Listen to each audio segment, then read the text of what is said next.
समुद्रको सुन्दरताले कहिले पनि सेफ्टीको ग्यारेन्टी दिन सक्दैन। न्युजिल्यान्डमा पिया बीच एकदमै फेमस छ त्यहाँको वाइल्ड ब्युटीले गर्दाखेरि। र हजुरहरू न्युजिल्यान्डमा हुनुहुन्छ भने पिया बीच नजानुहुने त कमै हुनुहुन्छ होला। र पिया बीच एकदमै फेमस भए पनि त्यहाँको समुद्र एकदमै खतरनाक छ।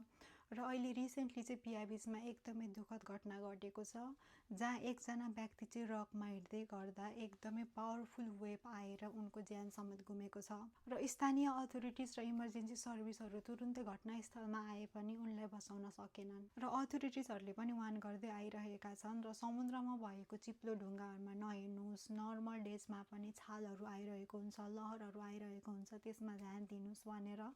सो हाम्रो नर्मल डेज हामी घुम्न गइरहेको हुन्छौँ, हाम्रो नर्मल डेज पनि डिजास्टर हुनसक्छ, हामीले एकदमै ख्याल गर्नुपर्छ। समुद्र, खोला, नाला कहिले पनि दयालु हुँदैन। र 2 दिन अगाडि मात्रै अस्ट्रेलियामा पनि एकजना नेपाली स्टुडेन्टले पानीमा डुबेर ज्यान गुमाएका छन्। र अस्ट्रेलियामा त हरेक वर्ष हामीले न्युजहरू देखिरहेका हुन्छौँ पानीमा डुबेर ज्यान गएको भनेर। र यदि हजुरहरू कुनै पनि समुद्र नजिक, खोला, नाला नजिकै जाँदै हुनुहुन्छ भने चाहिँ एकदमै सावधान अपनाउनुहोस् र अननेसेसरी रिस्क चाहिँ नलिनुहोस्।